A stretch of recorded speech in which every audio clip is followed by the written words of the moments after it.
Ananya's Nana Nani Homes, a paradise for senior citizens. ஆச்சி கொழுக்கட்டை மாவு வந்தாச்சு. ஆச்சி கொழுக்கட்டை மாவிற்கு கொழுக்கட்டை அச்சை கேட்டு வாங்குங்கள். சென்னை சில்க்ஸின் ஆஹா ஓஹோ ஆடி சேல் 50% வரை தள்ளுபடி. தன்னோட 21ஆவது வயசுல சட்டமன்றத்துக்கு பட்டிவரம்பட்டிங்கிற கிராமத்துல இருந்து ஒருத்தர் போயிருக்கிறார். போன் கிடையாது. அவர் சட்டமன்ற உறுப்பினர் ஆன பிறகு அந்த ஊருக்கு தபால் ஆபீஸ் வருது. இன்னைக்கு இருக்கிற திராவிட இயக்கங்களோட ஆதி புள்ளி பட்டிவரம்பட்டி தான். நீ சவுந்தரபாண்டியர் எடுத்துட்டீங்க அப்ப நீங்க நாடாரா, பாமக இருக்கீங்களா அப்ப நீங்க வண்டியரா, திலகபாமா எல்லாருக்கும் மனம். பெண்கள் சந்திக்க தயங்குற விஷயம், தன்னுடைய நிர்வாணத்தை தன் விருப்பம் இல்லாம யாரும் பார்க்க கூடாது. அது சிறையில நடந்த போது நாங்கெல்லாம் அதிர்ந்து போனோம். சிறைக்கு போறதுங்கிறது அரசியல்ல இன்னைக்கு நிறைய இயக்கங்கள்ல எப்படி மாத்திட்டாங்கன்னா அது திட்டமிட்ட நிகழ்வுகளா மாத்திட்டாங்க. ஆனா நாங்க சிறைக்கு போனது திட்டமிட்ட நிகழ்வுகள் இல்லை. அன்னைக்கு யாருமே கட்சியாளரும் கிடையாது. எந்த பகுதியில் எனக்கு டாஸ்மாக் என் பொம்பளை பிள்ளை நடமாட முடியலன்னு புலம்புனவங்க. எங்களுக்கு ஜாமீன் ரெடியாச்சு. இல்லை நீங்கள் அடித்த ஆள் தையல் போட்டு ஆஸ்பத்திரியில் இருக்கிறாங்கன்னு சொல்லி காவல்துறை சப்மிட் பண்ணேன். நாங்கள் யாரையுமே அடிக்கல. நான் அதுக்கப்புறம் அந்த மருத்துவமனை ரெக்கார்ட்லேருந்து எடுத்தேன். 10 நாளைக்கு முன்னாடியே அவர் அடிபட்டுருக்கிறார். இப்போ நாவலில் எழுதியிருக்கிற ஊர் பேர்கள் எல்லாம் அங்கேயும் இருக்குது. நான் அந்த பக்கம் போனதில்லை. அப்போது நம்மளை எரியாமையே அந்த விஷயங்கள் நம்மளை எங்கேயோ கொண்டு போய் சேர்க்குதுன்னு யோசிக்கிறேன். வணக்கம். வணக்கம் அஜயா. சவுந்தரபாண்டிய நாடார் இப்போ தமிழக அரசு சமீபத்துல மணிமண்டபம் சிலை அமைக்க போறோம் அப்படின்னு குறிப்பிட்டிருந்தாங்க. ஆனா இதற்கெல்லாம் பல ஆண்டுகளுக்கு முன்னாடியே சிலை அமைக்கணும் உங்க கட்சி சார்பாகவும் அந்த குரல்கள் இருந்தது. தனிப்பட்ட முறையில ஒரு எழுத்தாளரா நீங்க சவுந்தரபாண்டிய நாடாருடைய முழு வாழ்க்கையும் ஒரு வரலாறாது, அதுக்கான மெனக்கெடல்கள் எப்படி இருந்தது, எப்படி அதை சேகரிச்சீங்க? நான் பட்டிவரம்பட்டி சவுந்தரபாண்டியனார் பிறந்த மண்ணுக்கு சொந்தக்காரி. உண்மையில அங்க இருந்த வரைக்கும் எனக்கு சவுந்தரபாண்டியனாரை தெரியாது, யாரும் எங்களுக்கு சொல்லிக் கொடுக்கல. ஆனால் பட்டிவரம்பட்டியை விட்டு வெளியே வந்த பிறகுதான் நிறைய நான் இங்கே இருக்கிற சமூகத்தோடு நான் முரண்பட்டு நின்னேன். நிறைய இலக்கிய கூட்டங்களில் கூட கேட்பாங்க, சிவகாசியில் இருந்தா வாய்ப்பு இல்லையே, இந்த மாதிரியான சிந்தனைகள் சிவகாசியிலேருந்து வரக்கு அது தொழில் நகரமே அப்படின்னு. எந்த ஊரில் பிறந்தீங்கன்னு கேள்வி வரும்.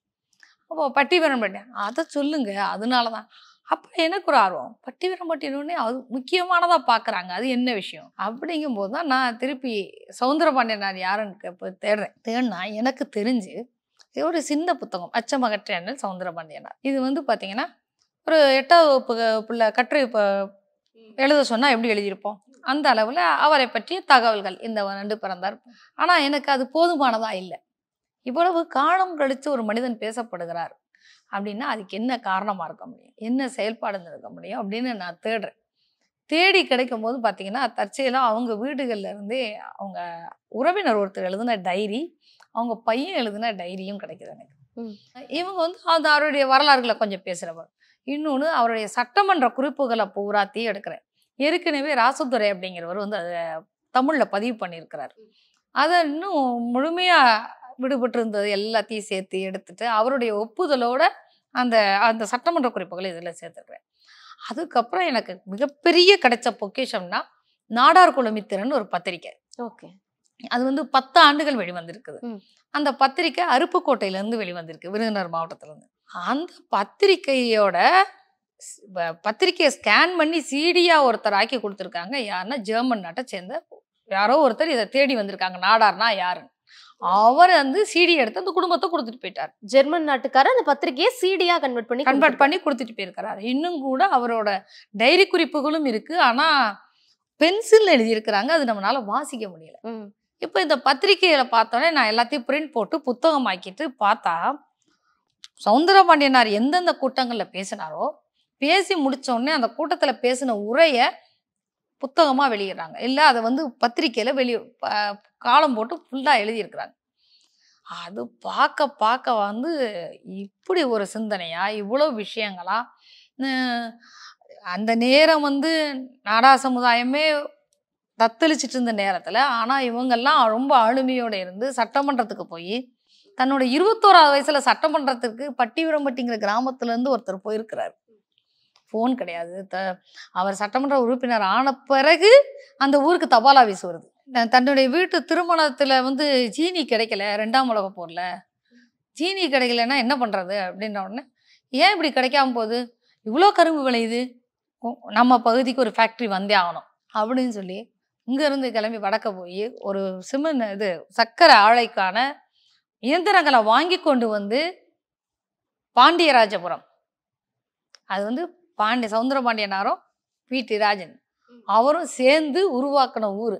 அந்த சர்க்கரை ஆலையை போட்டு அதற்காக உருவான ஊர் தான் பாண்டியராஜபுரம்னு இன்னும் பேர் இருக்கு. இப்போ அந்த ஆலை ஓடலை. அந்த ஆலையில் ஆனால் அதை தொடங்கினவர் யாருன்னு பதிவு கூட கிடையாது. இன்னைக்கு இருக்கிற திராவிட இயக்கங்களுக்கோட ஆதி புள்ளி வந்து பட்டிவீரம்பட்டி தான்.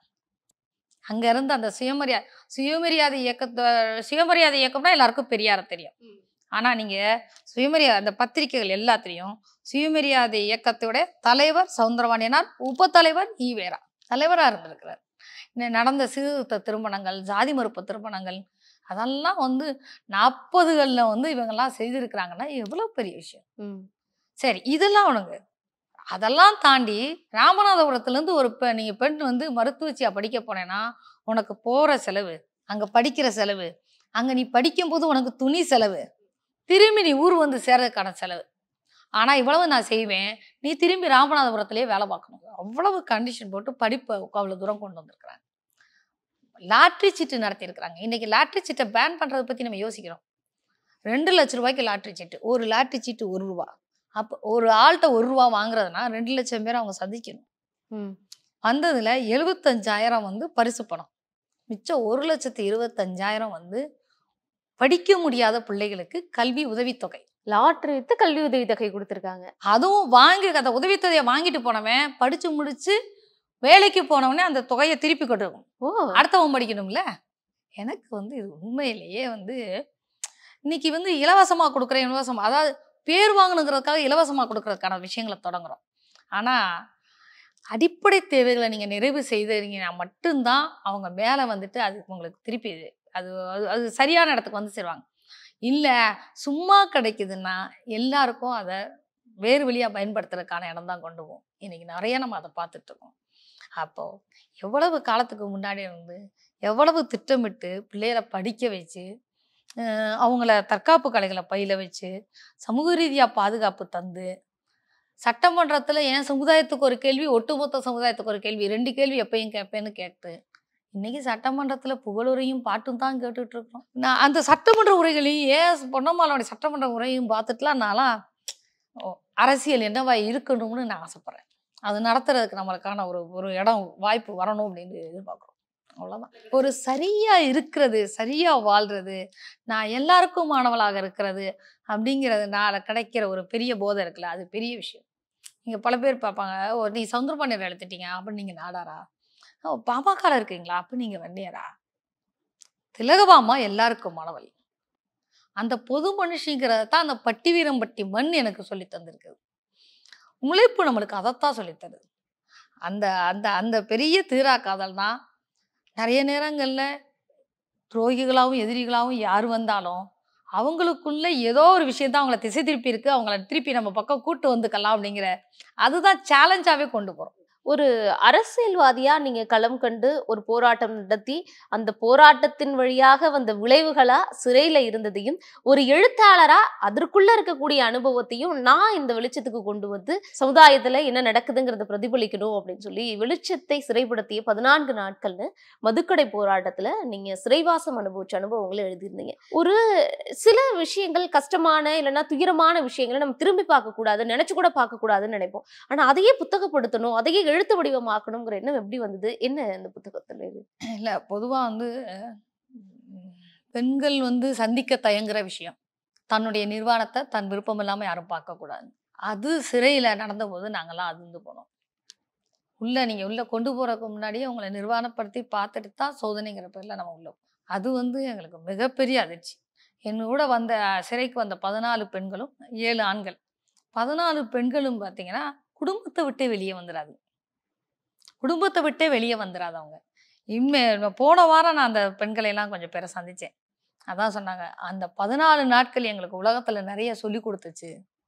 இவ்வளவு நாளும் என் குடும்பம் என் பிள்ளை மட்டும் அந்த 14 நாள் மட்டும் எங்களை மட்டும் நினைக்க வச்சிங்க நீங்க அப்படின்னு. இன்னொன்று இன்னும் வந்து எனக்கு பத்தலை அந்த சிறைக்குள்ள போனதுங்கிறது, போயிட்டு வந்து பிரயோசனப்படலையோ அப்படின்னு பயப்படுறேன். ஏன்னா இன்னைக்கு சாராயம் வந்து மிகப்பெரிய போதை வந்து மிகப்பெரிய ஆள்கொல்லியா மாறிட்டு இருக்கு. மருத்துவமனையில் பணிபுரியணும். ஒரு நாளைக்கு ஒரு வாரத்துல 4-5 சூசைட் அட்டெம்ப்ட் பார்க்குறோம்னா எல்லாமே காரணம் அதுதான். எல்லாமே காரணம் கஞ்சா தான். எங்க கொண்டு விடும். அப்ப இன்னும் நம்ம சரியான போராட்டத்தை கையில் எடுக்கலையோன்னு யோசிக்க வைக்குது. புத்தகமாக்குனதுக்கு காரணம் வந்து உள்ள இன்னும் எனக்கு சொல்லி தீராத விஷயங்கள் இருந்துகிட்டே இருக்கு. நான் நாவல் எழுதிட்டு இருக்கிறேன் அதை முழுமையா. மீண்டும் அது முழுசா நாவலா? அது வந்த நேரத்துல உடனடியா ஒரு சிறை எப்படி இருக்குங்கிறது வந்தே ஆகணும். ஒரு பெண் சிறைக்குள்ள போனா அவளுக்கு அவ என்னதெல்லாம் சந்திக்கிறாங்கிறது தெரிஞ்சே ஆகணும் அப்படிங்கிறதுக்காக உடனடியா வந்து அந்த 100வது நாள்ல அதை 100வது நாள்ல அந்த புத்தகம் வந்து மருத்துவர் அன்புமணி ராமதாஸ் வெளியிட்டாங்க. அதுக்கு முன்னுரை ஐயா எழுதியிருப்பாரு. ஐயாட்ட கொடுத்தேன். ஐயா அது வந்து எனக்கு சொன்னது, அந்த புத்தகத்தை நான் 2 மணி நேரத்துல முழுமையா படிச்சு முடிச்சிட்டேன். அதுக்கப்புறம் ஒவ்வொரு மேடையிலையும் ஐயா சொல்லுவார், தட்டி ஏந்தி சாப்பாடு வாங்கி நின்றுட்டு வந்த பொண்ணு அப்படின்னு திரும்பி திரும்பி சொல்லுவார். சிறைக்கு போறதுங்கிறது வந்து அரசியல்ல வந்து இன்னைக்கு நிறைய இயக்கங்கள்ல எப்படி மாத்திட்டாங்கன்னா, அது திட்டமிட்ட நிகழ்வுகளா மாத்திட்டாங்க. ஆனா நாங்க சிறைக்கு போனது திட்டமிட்ட நிகழ்வுகள் இல்லை. அன்னைக்கு வந்து யாருமே கட்சியாளரும் கிடையாது. இந்த பகுதியில் எனக்கு டாஸ்மாக் என் பொம்பளை பிள்ளை நடமாட முடியலன்னு வந்து புலம்புனவங்க. அந்த பெண்கள் போனாலே அந்த கடையில உக்காந்துட்டு எவ்வளவு சொல்ல விட முடியுமோ, என்ன செஞ்சிட முடியும்னு அதிகமா பேசினவங்க. என் முன்னாடி அப்படி பேசும்போது தான் நான் வந்து, ஏன்னா காவல்துறை நிக்குது, அரசாங்க சொத்து யாரு? டாஸ்மாக் கடை தான், நாங்க இல்லை. அவங்களுக்கு காவல்ல நிக்கிறாங்க. அந்த பொருளை யாரும் எடுத்துட்டு போகக்கூடாதுன்னு காவல் நிற்கிறாங்க. கடைக்கு காவல் நிற்கிறாங்க. பூட்டின கடைக்கு காவல் நிற்கிறாங்க. நான் இத்தனைக்கும் கோர்ட்ல போட்டு ரிட் வாங்கியிருக்கேன் பூட்டணும்னு. பூட்டின கடை காவல் நிற்கிறாங்க. அங்க வாசல்ல நின்று எங்களை வந்து அவ்வளவு வார்த்தைகளால, எவ்வளவு வார்த்தை, அதாவது பொண்ணுகிட்ட அசிங்கமான வார்த்தை பேசினா ஓடி போயிடுவா அப்படின்னு நினைக்கிற வார்த்தை வரும்போது யாருமே எங்களை கண்டுக்கல. பிறகு யாரு? நான் தான் எனக்கு காவல். நான் வந்து அந்த நேரம் வந்து பிறகு எடுத்த அங்க பக்கத்துல பெரிய கல் எடுத்து அந்த கடையை பூட்டை உடைச்சுதான் உள்ள இருந்து எல்லாத்தையும் பூட்டி வச்சிருக்கணும்னு சொல்றேன். அதுக்கப்புறம் இவ்வளவு நடக்குன்னா அந்த கடை எதுக்கு இருக்கணும்னு எல்லாரும் சேர்ந்து இழுத்து போட்டு எரிச்சிட்டு வந்துட்டோம். அதுக்கப்புறம் வந்து எங்களுக்கு ஜாமீன் ரெடியாச்சு. இல்லை நீங்க அடிச்ச ஆள் வந்து தையல் போட்டு ஆஸ்பத்திரியில் இருக்கிறாங்கன்னு சொல்லி காவல்துறை சப்மிட் பண்ணுது. நாங்க யாரையுமே அடிக்கல, யாரையுமே அடிக்கல. ஆனா நான் அதுக்கப்புறம் வந்து அந்த மருத்துவமனை ரெக்கார்ட்ல இருந்து எடுத்தேன். 10 நாளைக்கு முன்னாடியே அவர் அடிபட்டு இருக்கிறார். இந்த சம்பவம் நடக்குது 10 நாள் முன்னாடியே ஹாஸ்பிட்டல். அவர் ஹாஸ்பிட்டல்ல தையல் போட்டிருக்காரு. அந்த தையல் போட்டவரை கூட்டு வந்து படுக்க வச்சு காமிக்கிறாங்க. அப்போ இத்தனைக்கும் நாங்க 14 பேரும் சாதாரண ஆட்கள். எதற்கு இவ்வளவு பெரிய திட்டமிடல் ஏன் நடக்குது? அப்போதான் நான் மிரண்டு போனேன். ஆனா அதுக்கு அங்கால வந்து அந்த சிறைக்குள்ள போறேன், நிர்வாணம் ஆக்கிட்டு பாக்குறாங்களேங்கிற வயிற்றுச்சலோட எல்லாம் உள்ள போறோம். ஆனா போன உடனே பெண்கள் அன்னைக்கு இரவோட கொண்டு போய் அடைக்கிறாங்க. மறுநாள் காலையில கொஞ்சம் பெண்கள் ஓடி வந்து காலில் விழுகிறா. நீ இன்னைக்கு கடையை உடைச்ச மாதிரி எல்லா கடையும் எல்லாரும் உடைச்சிருந்தான்னா நாங்க நிம்மதியா இருந்திருப்போம். சிறையில் இருந்தாலும் அந்த ஒரு நிம்மதியை இல்ல, அவங்க எல்லாருமே வீட்டுக்காரர், குடியினால செத்து போன வீட்டுக்காரரு, வேற வழி இல்லாம வேற தொழில்களோ இதுக்குள்ளேயோ போனவங்க, கஞ்சா விற்பனை, சாராய விற்பனைன்னு போனவங்க, அப்படி உள்ள சிறைக்குள்ள வந்தவங்க. எல்லாத்துக்குமே மூல காரணமா போதை இருக்கு. அப்ப ஓடி வந்து ஒவ்வொருத்தரா வந்து அந்த 15 நாள்ல என்கிட்ட வந்து அந்த காவல் அதிகாரிகிட்ட இருக்காத ரெக்கார்ட் பூரா, அந்த கதைகள் பூரா என்கிட்ட இருக்கு. இன்னும் அந்த பாரத்தை சுமந்துட்டு இருக்கிறேன். உங்களுக்கு தாக்கத்தை ஏற்படுத்தின விஷயம்னா அதை இதை நான் புத்தகப்படுத்தணும்னு நினைச்ச அந்த தருணம் இது என்ன சம்பவம் அங்க பகிரப்பட்டது உங்ககிட்ட? ஒரு பெண் வந்து காதல் திருமணம் பண்ணிட்டு போயிடுறா. அவ பிறந்த வீடு நிராகரிச்சிருது. வீட்டை சொல்லாம போனவளை அவனுடைய அந்தரங்கங்களை வீடியோ எடுத்து கணவன் வெளியே விடுறான். இது தெரிஞ்சு அவ வந்து இது தெரிஞ்சு வெளியே வந்து தனக்கு தெரிஞ்ச ஒருத்தவங்கிட்ட பேசுறா. அந்த பையன் வந்து அந்த பெண்ணவன் வந்து அவன் மேல ஒரு காதல் கொண்டிருந்தவன் வந்து அங்க சொன்ன உடனே இவன் வந்து போய் அவனை கொலை பண்ணிடுறான். இவளுக்கு இப்ப 2 குழந்தையும் இருக்குது. நீங்க யோசிச்சு பாருங்க. இப்போ புகுந்த விட இவளை பாதுகாத்துக்காது. அந்த இன்னும் கொலை பண்ண பையனை அந்த குடும்பம் காப்பாத்தி வெளியே கூட்டு போயிடுச்சு. 2 குழந்தையும் இவளுக்கு பார்க்க முடியாது. அம்மா வீடு நிராகரிச்சிருச்சு. புருஷன் வீடு கிடையவே கிடையாது. இப்ப இவ யார்? ஒரு பெண் யார்? இவ என்ன தப்பு பண்ணா? உன்னைய நம்புறேன், உன்னைய நம்பி 2 குழந்தைய பெற்றிருக்கிறேன், உன்னோட வாழ்ந்திருக்கிறேன், என்னுடைய உடலை நீ கொண்டு போய் விப்பேன்னு தெரிஞ்சா நீ என்ன செய்ய முடியும் ஒரு பெண்ணு? அந்த பொண்ணை வந்து ஜாமீன்ல வெளியே எடுத்து விட்டேன் நான். யாருமே அவளை எடுக்க மாட்டாங்க. ஜாமீன் எடுக்க கூட ஆள் இல்லாம யார் எடுப்பா? அப்போ நீ பெண்ணா இருக்கிறதுனால மட்டும்தானே நீ இவ்வளவு துன்பத்தை பார்க்க. இன்னும் சொல்ல போனா அவன் வெளியே வந்த பிறகு அவளை சுத்தி வந்த எத்தனை ஆண்கள் அவளை சுத்தி சுத்தி வந்தாங்க. இனிமே அவ என்ன வாழ்க்கை வாழ போறா? உனக்கு வாழ்க்கை இல்லைல்ல, என் கூட வந்துரு, என் கூட வந்து. அப்போ ஒரு பெண்ணை எவ்வளவு தூரம் நீங்க விரட்ட முடியும்? உண்மையில என்னால ஒரு கட்டத்துக்கு மேல அந்த பொண்ணை காப்பாற்ற கூட முடியல. சிறையிலேருந்து வெளியே கொண்டு வந்து காப்பாற்ற கூட முடியல. இன்னும் அந்த வயிற்றுச்சல் இருக்கு எனக்கு. அப்படி சொல்ல போனா இப்படி சொல்ல போனா நான் வந்து ஒரு 130 கைதிகள்ல ஒரு 50 கதைகளை உங்களுக்கு சொல்ல முடியும். அவ்வளவு கொடுமைகள் அந்த 14 நாட்கள்ங்கிறது. இல்ல 14 நாட்கள் வந்து உள்ள கடிகாரம் இல்ல, ஆண்கள் இல்ல. ஆனா எல்லாரும் அங்க வந்து அந்த ஆண்களை சுமந்துக்கிட்டே இருந்தாங்க, அந்த 130 பெண்களும். வந்து உண்மையிலேயே கஷ்டமான விஷயம். நீங்க ஒரு விஷயத்துக்கு தீர்வு காண முடியாம நீங்க தவிக்கும் போதுதான் நம்ம வந்து உண்மையிலேயே தோல்வி விட்டுறவங்களான்னு நினைக்கிறோம். அந்த வந்து சிறைக்குள்ள இருந்த போது முழுமையா எல்லாத்துலயும் நான் தோத்து போய் ஒண்ணும் இல்லாம நின்ன மாதிரி அப்படியே 15 நாள் நாங்க என்ன அப்படியே உட்காந்தே இருந்தோம். வேற ஒண்ணுமே நம்ம வேலை செய்ய முடியாது, எதுவுமே செய்ய முடியாது. அப்போ நான் என்ன செஞ்சேன், எல்லா பெண்களையும் கூப்பிட்டு உட்கார வச்சு தினமும் காலையில அவங்களோட பேசுவேன். நீ வந்து உன்னுடைய இளவரசியா இருந்த காலங்களை நினைச்சு பாருங்க. ஒரு பெண் தன்னையே அவன் நினைக்கலையே, தன்னை பத்தியே யோசிக்கலையே. அப்படி அவங்க எல்லாரையும் தன்னை பத்தி யோசிக்க வைக்கணும்னு அந்த 15 நாளையும் நான் பயன்படுத்துறேன். அவளை தாண்டி அவளுடைய சுற்றத்தார் குடும்பத்தை மட்டுமே நினைச்சிட்டு இருந்தவ தன்னையே மறந்துருக்கா அப்படிங்கிற ஒரு நிலையில இருந்து. இன்னும் ரொம்ப சுவாரஸ்யமான சம்பவம்னா, எங்க அப்பா சிறைக்கு போனோடனே எங்க அப்பா ரொம்ப பயந்துருவாரு, இல்ல வருத்தப்பட்டுருவாருன்னு நினைச்சேன். என்னைய பார்க்க வர்றாரு. வந்துட்டு கம்பிகளுக்கு அங்கனீங்களேன், அப்பா நான் நல்லா தான்ப்பா இருக்கிறேன் அப்படின்னு சொல்றேன். அதெல்லாம் ஒன்றும் பிரச்சனை இல்லைம்மா, நான் சினிமாவில் தான் ஜெயில் பார்த்துருக்குறேன், இப்போ பார்த்துட்டு போகலான்னு வந்தேன். திலகபாமா அவங்க அப்பாந்தேன்னு சொன்னேன், எல்லாரும் என்னை உள்ளே கூட்டிட்டு வந்துட்டாங்க. நான் என்ன கையெழுத்து கூட வாங்கல அவங்க அப்படின்னு. அவருக்கு அது ஒரு பெருமை, சிறையில இருக்க வந்து ஒரு பெரிய விஷயத்த செஞ்சுட்டு வந்திருக்கா அப்படின்னு. அதே மாதிரி என் பையன் கடைசியா வந்து பார்க்கும்போது பக்கத்துல வந்து காதுக்குள்ள வந்துட்டு, அம்மா எனக்கு அவங்கள பார்த்தா எங்களுக்கு ரொம்ப கர்வமா இருக்குமா அப்படின்னு காதுக்குள்ள சொல்லிட்டு போனான். கொஞ்சம் நான் பயந்த இடம் தான். குடும்பமும் இவங்களும் நம்மளை பார்த்து எப்படி மிரளுவாங்க, ஏன்னா சிறையெல்லாம் எங்களுக்கு பழக்கம் இல்லை, யோசிச்சு கூட பார்த்துருக்க மாட்டோம்.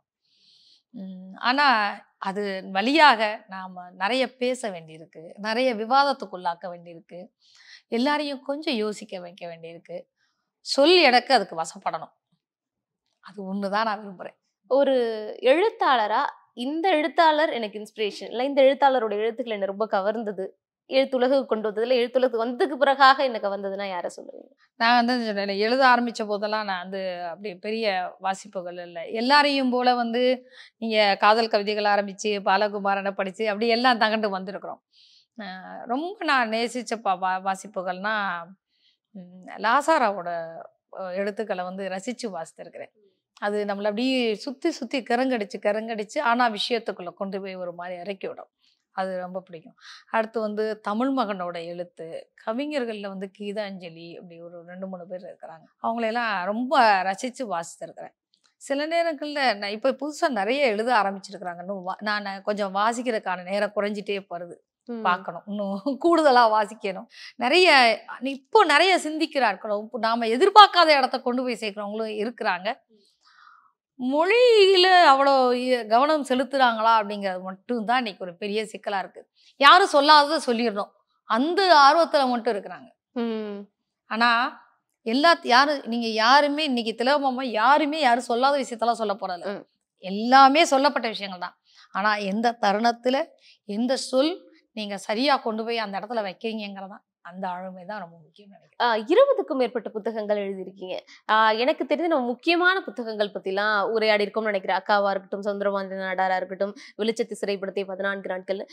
மற்ற புத்தகங்கள்ல என்னுடைய அனுபவத்தால இல்ல என்ன பாதிச்சு நான் எழுதின புத்தகங்கள், எனக்கே பிடித்த புத்தகம் எதுனா இதை சொல்லுவீங்க, என்ன வார்த்தைகள்? சிறுகதை தொகுப்புகள்ல சிறுகதைகள், ஷார்ட் ஸ்டோரிஸ் எனக்கு ரொம்ப பிடிக்கும். என்னன்னா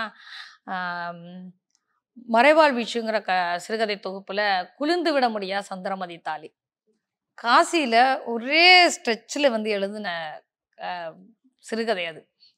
அதுக்கப்புறம் நீங்க புள்ளிக்கமா கூட மாத்திருக்க மாட்டோம், ஒரு பேனா எடுத்து கதையை வச்சுதான் முடிச்சு. ஆமா, முடிச்சுதான். அப்போ அந்த அளவு அந்த காசி வந்து எல்லாரும் காசியில சாமி கும்பிட போறாங்க, கங்கை நீராட போறாங்க, ஹரிச்சந்திரா காட்டு அப்படி பேரெல்லாம் கேட்டுக்கிட்டாங்க. ஆனா எனக்கு அங்க போனோடனே சந்திரமதி தான் ஞாபகத்துக்கு வந்தா. எல்லாராலையும் தொலைக்கப்பட்ட அந்த சந்திரமதி எங்கே இருக்கிறாங்கிற தேடல் தான். அது வந்து அந்த அந்த கதை முழுக்க வந்தது. அதுக்கப்புறம் வந்து நிசும்பசூதினியும் வேதாளமுங்கிறது வந்து நான் முக்கியமானதாக பார்க்குறேன். ஏன்னா தொடர்ச்சியாக வந்து விக்ரமாதித்தன் அறிவாளி, அவன் தரப்புல இருந்து எல்லா பதில்களும் இருக்கும், இப்படிதான் நம்ம பார்த்துட்டு இருக்கோம். ஆனா பெண்ணோட அவ என்னவா இருந்திருப்பா, விக்ரமாதித்தன் வணங்கிய நிசும்பசூதினி அவன் என்னவா பதில் சொல்லியிருப்பா. நீங்க யாருமே வணங்குற எல்லாருமே ஒரு நாள் உங்ககிட்ட வாழ்ந்தவங்களா தான் இருந்திருப்பாங்க. அந்த ஆளுமை என்னவா இருந்திருக்கும், அந்த ஆளுமை என்ன பதில் சொல்லியிருக்கோம். விக்ரமாதித்தன்கள் வேதாளங்கள்கிட்ட இருந்து என்ன கேள்விகள் வரும். இது வந்து அது அந்த சிறுகதை தொகுப்பு டிராவல் பண்ணுது. கவிதைகள் தான் என்னோட முக்கியமான முகம். ஒட்டு மொத்தமா ஒரு 12 கவிதை தொகுப்புகளை தொகுத்து திலகவம்மா கவிதைகள்னு மொத்தமா வந்தது. காசுக்கு போனப்போ உங்களுக்கு எந்த இடத்துல அவங்கள பத்தி பேசணும், இங்க எல்லாமே ஃபுல்லா ஹரிச்சந்திரன் அவங்கள பத்தி இருக்கிறப்ப அவங்க இல்லைங்கிற ஒரு தேடல் வந்துதா, எப்படி அவங்களோட விஷயத்த பத்தி பேசணும்னுங்கிற எண்ணம் வந்தது? போன உடனே வந்து அந்த புகை சூழ்ந்த அந்த ஊர் வந்து சந்திரமதியோட சாபம் வாங்கிய ஊருன்னு தோணுச்சு. எல்லாரும் வந்து இது புனிதம் அப்படி யோசிச்சுட்டே இருக்கிற நேரத்துல ஒரு பெண் வந்து அங்க வந்து தனக்கு இயலாமே தானே போனா. நீ உண்மை சொல்றவனா காமிச்சுக்கணுங்கிறதுக்காக ஒரு பெண்ணை வித்துட்டு வர. இது நீ உண்மை சொல்றவனா எப்ப இருக்கணும்னா நீ ஒன்ன பலிபீடமாக்கிக்கணும். அடுத்தவங்கள பலிபீடமாக்குறதுக்கு உனக்கு யார் உரிமை கொடுத்தது? அப்போ சந்திரமதியை வித்துட்டு வர, குழந்தைய வித்துட்டு வர. இப்போ அப்புறம் அவங்க இறந்த நேரமும் கூட உங்களால எதுவுமே செய்ய முடியல. தாலி எனக்கு மட்டும் கண்ணுக்கு தெரியுதுன்னு நீங்க பெருமை சொல்றீங்க. அது பெருமையா இல்ல அவ தாலி யாரு கண்ணுக்குமே தெரியாம அவ வச்சிருந்தாளா? அந்த கேள்வி வந்து எனக்கு அங்க எழும்புச்சு. சந்திரமதி சாபம் வாங்கினது. காசியை எதுவும் என்னால ஒரு புனிதமான ஊராவே பார்த்துக்கவே முடியல. அது ஒரு மாதிரி துயர் மிகுந்த ஊராகவும் வெக்கை நிறைந்த ஊராகவும் தான் பார்க்க முடியுது. அது கொடுத்த பதிவு. ஒரு திருமணத்துக்கு பிறகு பெண்ணுடைய வாழ்க்கை அப்படிங்கிறது மாறிடும். அவ ஒரு ஓட்டத்துல ஓடிக்கிட்டு இருப்பா. ஆனா திருமணம் வந்து அது வேற ஒரு திசையை மாத்தி விட்டுரும் அந்த நதியவே. ஆனா நீங்க திருமணத்துக்கு பிறகு உங்களுடைய இலக்கியம் எழுத்துங்கிறது இன்னும் ஆர்வமானதா தான் மாறி இருக்கு. சிவகாசிக்கு வந்ததுக்கு பிறகு பாரதி தமிழ்ச்சங்கம்னு ஒரு தமிழ் சங்கத்தை வந்து உருவாக்கி அங்க இலக்கிய கூட்டங்கள்லாம் நிறைய நடத்திருக்கீங்க. அதோட மோட்டிவ் என்ன? இப்போ வரைக்கும் அந்த சங்கம் என்ன மாதிரியான செஞ்சுட்டு இருக்கீங்க? எழுத்து வந்து திருமணத்துக்கு பிறகு காணா போன கவிஞர்கள் நிறைய இருக்காங்க. நான் கல்லூரியில் படிக்கும் போது முதல் பரிசு, 2ஆம் பரிசு, 3ஆம் பரிசு, 3வது பரிசு முதல் பரிசு வாங்கின பெண்ணு இன்னைக்கு இல்லை, பார்க்கவே முடியல. ஆனால் திருமணத்துக்கு பிறகு எங்கே என்னதுன்னா கணினி வந்து பெரிய மாற்றம், இணையம் வந்து வந்தது வந்து பெரிய விஷயம். முதல் முறையாக ஏன்னா நாங்கள் படிக்க வரைக்கும் எனக்கு கம்ப்யூட்டர்லாம் எங்களுக்கு தொடர்பே கிடையாது.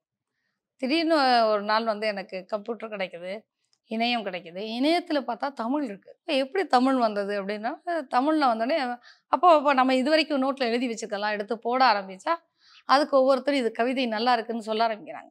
அப்போது இதுதான் முதல்ல என் கவிதைகள் வெளியே வந்த இடம். நான் அது வரைக்கும் பத்திரிக்கைகளுக்கு அனுப்பணும் கூட எங்களுக்கு தெரியாது. டைரியிலேயே இருக்கு. ஆமாம் ஆமாம். அப்போது அந்த இடம் தான் எங்களை வெளியே. அப்போ இணையத்தின் மூலமாக தொடர்பு வர எல்லாரும் வந்து இன்னும் நல்லா படிங்க. அப்போ தான் நம்ம வந்து 12ஆம் வகுப்போட தமிழ் படிக்கிறதே நிறுத்திட்டோம். வணிகவியலில் எனக்கு இப்போ தமிழ் கிடையாது. தமிழ் என்ன படித்தோம் அப்படின்னு சொல்லி திருப்பி தமிழ் படிக்கலாம்னு யோசிச்சுட்டு நேரம் பிள்ளைங்க வந்து பள்ளிக்கூடம் போகிறாங்க. அவங்க நிறைய பரிசுகள் வாங்கிட்டு வராங்க. அவங்க நாட்டியமோ இது எல்லாம் வித்தியாசமாக சொல்லிக் கொடுங்க. அப்போ முதல்வர் கூப்பிட்டு நீங்கள் ஏன் ஒரு கலைக்கு பள்ளி அது மாதிரி ஆரம்பிக்கலாம்ல அப்படின்னு கேட்குறாங்க. ஏன்னா நான் நாட்டுப்புற கலைகள் எல்லாமே பண்ணுவேன். அது அந்த பிள்ளைகளுக்கு பூரா சொல்லிக் கொடுப்பேன். இந்த கோலாட்டத்தில் கயிறு திரிக்கிறதெல்லாம் இன்னைக்கு யார்கிட்டையுமே இல்லை. கயிறுல கோலாட்டம் பண்ணுறதெல்லாம் அது எல்லாமே ஒரு காலத்தில் எல்லா நடனமும் செய்வோம். டான்ஸ் ஆடுவீங்க நல்லா? ஆமாம், கல்லூரியில் வந்து best dancer of the college 3 வருஷத்துக்கு. ஆனால் பட்டிவீரம்பட்டிங்கிற கிராமம் வந்து எங்களை மேடை ஏற அனுமதிக்கலை.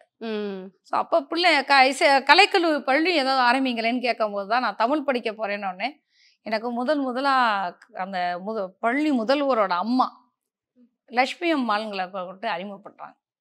அவங்க வந்து நீங்கள் ஜீவா தொடங்கி பாரதிதாசன் தொடங்கி பிச்சமூர்த்தி, லாசாரா எல்லா இலக்கிய ஆளுமைகளோடும் வளர்ந்தவங்க. அவங்களோட நெருங்கிய அவங்கள போய் முதல்ல சந்திக்கும் போது அவங்க உடனே நாளைக்கே ஒரு இலக்கிய நிகழ்ச்சிக்கு போகிறோம் அப்படின்னு சொல்லி என்னை திருநெல்வேலிக்கு அழைச்சிட்டு போகிறாங்க. அதான் என்னுடைய முதல் இலக்கிய நிகழ்ச்சி நான் சந்திக்கிறேன். அப்போ ஒவ்வொரு நிகழ்ச்சிகளாக போகும்போது தான் இல்லை இனிமேல் இலக்கியம் பேசுறதுக்கு நமக்கு ஒரு அரங்கம் வேணும் அப்படின்னு பாரதி இலக்கிய சங்கம்னு தொடங்குறோம். ஒன்றும் இல்லை, பக்கத்தில் இருக்கிற அரசு பள்ளியில் மரத்தடியில் தான் எங்கள் சங்கம் நடக்கும். 250 பேருக்கு கைப்பட கடிதம் அனுப்புவேன். இனி இத்தனாம் தேதி இத்தனை மணிக்கு இலக்கிய கூட்டம் நடக்குது, உங்கள் படைப்புகளோடு வாருங்கள் அப்படின்னு.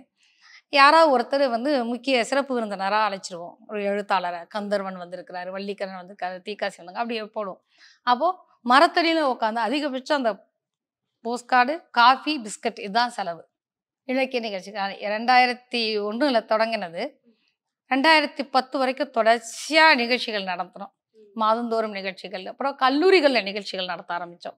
ஏன்னா மாணவர்கள்ட்ட தான் இலக்கியத்தை கொண்டு போய் சேர்க்க வேண்டியிருக்கு அப்படின்னு. ஸோ இந்த கந்தக பூமியில் இலக்கியம் குறித்து பேசப்படும் பொருளாக்கணும் அப்படிங்கிறதுல ஒரு பெரிய நகர்வுன்னு நினைக்கிறேன். ஒரே நாளில் 40 இலக்கிய ஆளுமைகள் வந்து இருந்து 2 நாள் நிகழ்ச்சிகள் நடத்தியிருக்கிறோம் காளீஸ்வரிங்கிற கல்லூரியில் வச்சு. அப்புறம் காணல் காடுங்கிற எனக்கு தோட்டம் வந்து காஃபி எஸ்டேட் இருக்குது.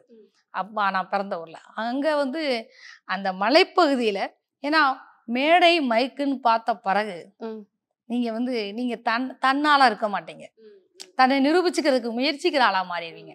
அது இல்லாமல் ஒரு இலக்கியம் குறித்து பேசணும் அப்படிங்கிறதுல காணல் காடுங்கிற இதில் வச்சு ஒரு 2 வருடம் நிகழ்ச்சிகள் நடத்துகிறோம். முக்கியமான படைப்பாளிகள் ஒரு 30 பேர் வந்து கலந்துக்கிட்டாங்க. 2 நாள் தங்கி இருந்து இலக்கியம் மட்டும்தான். ஸோ அப்படி ஒரு அதில் மாணவர்களாக வந்து சேர்ந்தவங்க இப்போ பேராசிரியர்களாக, நாடக இயக்குநர்களாலாம் மாறி இருக்கிறாங்க.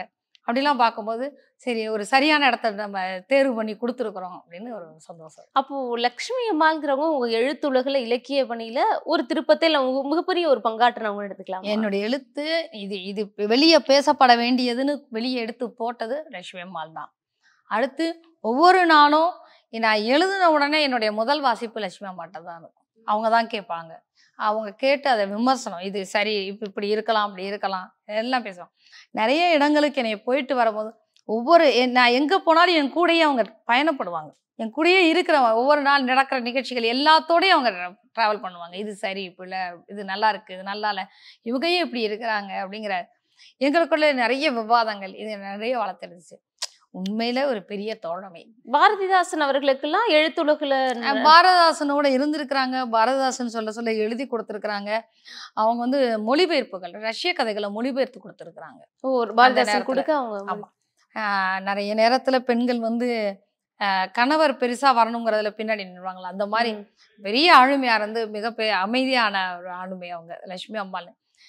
ஒரு 90கள் வரைக்கும் இருந்த 92வது வருஷம் வரைக்கும் இருந்த இலக்கியவாதிகள் அத்தனை பேருக்கும் அவங்கள தெரியும். அவங்க வீட்டுக்கு வராம எந்த புத்தகமுமே வெளியே வராது. யார் புத்தகம் எழுதினாலும் கனக சபாபதி பார்க்கறதுக்குன்னு ஒரு புத்தகம் அனுப்புவாங்க. அந்த புத்தகம் பூரா கடைசியில் லட்சுமி அம்மா என்கிட்ட ஒப்படைச்சிட்டு போனாங்க.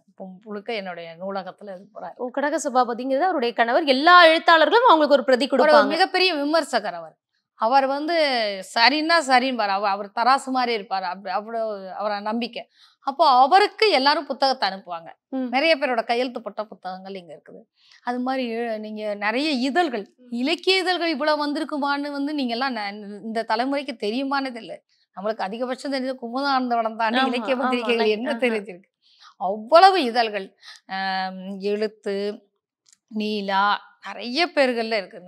அவ்வளவு அழகான தமிழ் பெயர்கள்ல பத்திரிகைகள், தாமரை, செம்மலர் அப்படின்னு அவ்வளோ இலக்கிய இதழ்கள் இருக்கு. இது எல்லாமே பயன் பண்ணி பத்திரப்படுத்தி வச்சிருக்கிறேன். ஒவ்வொன்றுமே நீங்க இலக்கியாத்தமான கதைகள், சிறுகதைகள், நாவல், அந்த காலத்து அரசியல் எல்லாமே இருக்கு.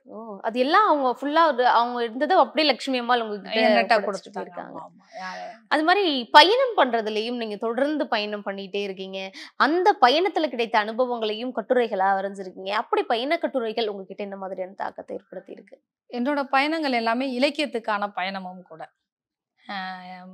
முதல்ல வந்து இலங்கைக்கு பயணமானேன்.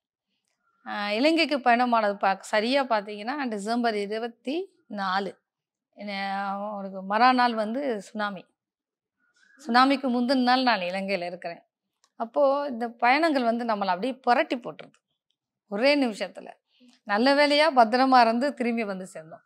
ஆனால் அந்த அந்த முதல் பயணம் தான் தொடர்ச்சியாக என்னை எல்லா இலங்கை எழுத்தாளர்கள் எல்லா திசையிலும் இருக்கிறாங்க. அப்போ ஒவ்வொரு நிகழ்ச்சிகளுக்கும் அழைச்சிருக்கிறாங்க. லண்டனில் வந்து பெண்கள் சந்திப்பு, பாரிஸில் வந்து ஒரு இலக்கிய சந்திப்பு, இது எல்லாத்துலேயும் பெண்கள் இலக்கியம் குறித்து பேசுறதுக்கு, இன்றைய பெண்கள் படைப்புகளுடைய தளம் என்னவா இருக்குன்னு பேசுறதுக்கு போயிருந்தேன். இப்போ அந்த பயணங்கள், அது தவிர நான் வந்து தனியாக பயணம் பண்ணுவேன். என்னையே கொஞ்சம் ஒரு தனிமை நமக்கு வேணும், தனிமை பாரமாக இருக்கக்கூடாது, ரெண்டும் இருக்குல்ல. அந்த தன்னை உணர்ந்துக்கிறதுக்கான கொஞ்சம் தனியான பயணங்கள் தேவைப்பட்டது. இன்னும் சொல்லப்போனால் தாரகாவனம்ங்கிற நாவல் எழுதுறதுக்கு நான் என்ன செஞ்சேன்னா, எனக்கு அதில் வந்து ஒரு பெண் சிற்பி வருவா. அப்போ அந்த ஒரு பெண் சிற்பியாக இருந்தால் என்ன உணர்ந்திருப்பாங்கிறதுக்கு நான் சிற்பங்களோட நான் நிறைய பயணம் பண்ணணும்னு எனக்கு தோணுச்சு. அப்போ நான் ஒரு 10 நாள் பயணத்துட்டேன். எப்படின்னா, கஜுராகாவில் போய் இறங்குறதுக்கு ஒரு டிக்கெட், ஓகே, திருப்பி ரிட்டர்ன் வர்றதுக்கு மும்பைலேருந்து ஒரு டிக்கெட், நடுவில் 10 நாள் கேப்பு. இந்த 10 நாள் நான் வந்து வரிசையாக அங்கேருந்து ஒரு பெரிய யூட்டர்னில் எந்தெந்த இடங்கள்லாம் 1ஆம் நூற்றாண்டு 2ஆம் நூற்றாண்டு சார்ந்த சிற்பங்கள் இருக்குது அப்படின்னு தேடி தேடி, நீங்கள் டூரிஸ்ட் கைட்லாம் இருக்காது சில விஷயங்கள்லாம், அப்படி வந்து அங்கங்கே காணாமல் இருக்க எல்லாத்தையுமே தேடி பயணம் பண்ணி, சில நேரங்களில் பேருந்துகளில், சில நேரங்களில் போகிற காரை வழி நிறுத்தி ஏறி பயணிச்சு அப்படின்னு அது பயணம் பண்ணிட்டு. அப்போ அந்த மாதிரியான பயணங்கள் பூராமே நான் வந்து முழுக்க பதிவு பண்ணிடுவேன். அந்த தாரகாவனம்ங்கிறது எதை பத்தி பேசுற புத்தகம்? பெண் சிற்பி சிற்பங்கள் செதுக்குனா அப்படி ஒரு இது பத்தி தான் அப்படின்னு ஒரு வரியில சொல்ல முடிஞ்சிரும்னா நான் புத்தகமே போட வேண்டியில்லையே. தாரமங்கலம் கோவில் நீங்க கேள்விப்பட்டிருப்பீங்க, சிற்பத்துக்கு முக்கியமானது. பொதுவா சிற்பிகள் எழுதுனா தாரமங்கலம் கிருஷ்ணன் கோயில் நீங்களாக இது போல எங்களால செய்ய முடியாது அப்படின்னு பதிவு பண்ணுவாங்க. அப்படிப்பட்ட கோவில் அது. அந்த கோயில் சிற்பத்துக்கு பேர் போனது. அந்த கோயிலில் இருக்கிற சிற்பங்கள் ஒவ்வொன்றுக்கும் ஒரு கதைகள் இருக்குது. நான் ஒரு நாள் அந்த கோயிலில் போய் உட்காந்துருந்த நேரம், நான் எப்படி காசியில் போய் இருந்த நேரம் ஒரு சிறுகதை முழுமையாக வந்து சேர்ந்தது சொன்னனோ, அது மாதிரி இந்த நாவல் வந்து அந்த கோயில் எனக்கு கதை சொல்லிடுச்சு. அது வந்து அப்படியே தொடர்ச்சியாக அந்த நாவலை, அப்போ அது எழுதுறதுக்கு நாமளும் கொஞ்சம் நம்மளை ஒப்பு கொடுக்கணும்ல. அந்த ஒரு பெண் சிற்பின்னா சிற்பம் குறித்து எனக்கு முழுமையா தெரிஞ்சாதானே நான் முழுமையா அந்த பெண் சிற்பியா நான் மாற முடியும். நிச்சயமா அந்த களத்துக்கான பயணமா தான் அதை பார்த்தேன். இப்படி ஒவ்வொரு பயணங்களையும் சேகரிச்சு அதை ஒரு பயணப்பட்டு அதோட அனுபவத்தை வந்து ஒரு ஊர் பேர்லாம் போட்டு எழுதி முடிச்சிருப்பேன். எழுதி முடிச்சு நாவல் எழுதி முடிச்சிட்டேன். அதுக்கப்புறம் என்னோட தோழி வந்து இதை முழுக்கியா இந்த நாவலை அவட்ட வாசிக்க கொடுத்தேன், ராஜேஸ்வரி, அவங்க முனைவர் ராஜேஸ்வரி. முழுக்க வாசித்து முடிச்சுட்டு இந்த இடத்த பார்க்கணும்னு ஆசையா இருக்குன்னு. ஏன்னா இந்த இடம் வந்து தாரமங்கலம் கோவில், ஆத்தூருங்கிற ஊர், அங்கே ஒரு ஜமீன் பழைய அரண்மனை ஒன்று இருக்குது, அப்புறம் கொல்லிமலை, இந்த 3ஐயும் சம்மந்தப்படுத்தி வரும். அப்போது அவங்க இது எல்லாத்தையும் ட்ராவல் பண்ணுவாங்க. வந்தா இப்போ நாவலில் எழுதி இருக்கிற ஊர் பேர்கள் எல்லாம் அங்கேயும் இருக்குது. நான் அந்த பக்கம் போனதில்லை. நாவலில் இருக்கிற ஊர் பேர் அங்கேயும் இருக்குது. அப்போது நம்மளை எரியாமையே அந்த விஷயங்களை நம்மளை எங்கேயோ கொண்டு போய் சேர்க்குதுன்னு யோசிக்க. நேரில் போய் எனக்கு வந்து கொல்லிமலை தெரியும், அதில் சில கிராம பேர்கள்லாம் எழுதியிருப்பேன். கொல்லிமலை நான் அந்த 2வது முறை நாங்கள் எல்லாத்தையும் சுற்றி அடிச்சுட்டு வருவோம்னு போகிற நேரம் பார்த்தீங்கன்னா அந்த நான் எழுதியிருக்க கிராம பேர்கள் அங்கே இருக்குது. ஆனால் நீங்கள் எழுதும்பொழுது நீங்கள் உங்களுடைய கற்பனையில தான் அது. ஆமாம் ஆமாம் ஆமாம். இந்த காடுகள் சார்ந்த கதைகள், அங்கே இருக்கிற பழங்குடியினர் சொல்லுகிற கதைகள், இது எல்லாம் சேர்ந்ததான் அந்த நாவல். அப்போ இந்த நம்மகிட்ட நிறைய கதைகள் இருக்குது. எதுக்கு கதை சொல்கிறோம்? எதுவும் சும்மா பொழுதுபோக்குறதுக்கு இல்லை, என்னையே ஏதோ ஒரு இடத்துல செழுமைப்படுத்திக்கிடுது. நான் எந்த இடத்துல தொய்வடைகிறேனோ அந்த இடத்துல இன்னும் நான் பேரானந்தத்தோட காதலோட எல்லாரோடையும் இருக்கிறதுக்கு என்னை ஊந்துதள்ளிக்கிட்டே இருக்க வேண்டியிருக்கு. அதுக்கான வார்த்தைகளை நான் எனக்குள்ளே உருவாக்கிட்டே இருக்கிறேன். அந்த வார்த்தைகள் வந்து எனக்கு செயலுக்கு பலம், அவ்வளோதான். கண்டிப்பா உங்க அரசியல் பணிகளுக்கு மத்தியிலும் எழுத்து இலக்கியம் பணிகளும் தொடர்ந்துகிட்டு இருக்கு. அது மக்கள் மத்தியிலையும் போய் இன்னைக்கு எல்லா பயணத்திலையும், அரசியலுக்கு போற கார்ல போற எல்லா நேரமும் என்னோட டைரி என்னோட தான் இருக்கும். என்ன தோடுதோ எழுதிட்டே இருக்கு. கார்ல எழுதிட்டே தான் போயிடுவேன், நாவல் எழுதிட்டே போவேன் நான். இன்னொன்று இப்போ இன்னும் வசதி என்னன்னா, பேசுனா உங்களுக்கு எழுதி முடிச்சிருதே, அது வந்து எங்களுக்கு இன்னும் வசதி. அப்போ நான் எழுதுறது கூட காத்திருக்க வேண்டியதில்லை. யோசிக்கிற அதே நேரத்தில் மகாபாரதத்தை பிள்ளையார் எப்படி எழுதினாருன்னு கேட்ட அளவுக்குலாம் இப்போ நீங்கள் நம்ம கைக்கு வந்து சேர்ந்துருச்சு. அப்போ எல்லா தொலைத்தொடர்பு சாதனங்களையும் முழுமையாக பயன்படுத்துகிற எழுத்தாளராக தான் இருந்துட்டு இருக்கோம். கண்டிப்பா மேலும் பல அறியப்படாத தலைவர்களை வெளிக்கொண்டு வரதுக்கும் உங்களுடைய எழுத்து இலக்கிய பணிகள் மென்மேலும் சிறக்கிறதுக்கு வாழ்த்துக்கள். நன்றி அஜயா. Ananya's Nana Nani Homes, a paradise for senior citizens. ஆச்சி கொழுக்கட்டை மாவு வந்தாச்சு. ஆச்சி கொழுக்கட்டை மாவிற்கு கொழுக்கட்டை அச்சை கேட்டு வாங்குங்கள். சென்னை சில்க்ஸின் ஆஹா ஓஹோ ஆடி சேல் 50% வரை தள்ளுபடி.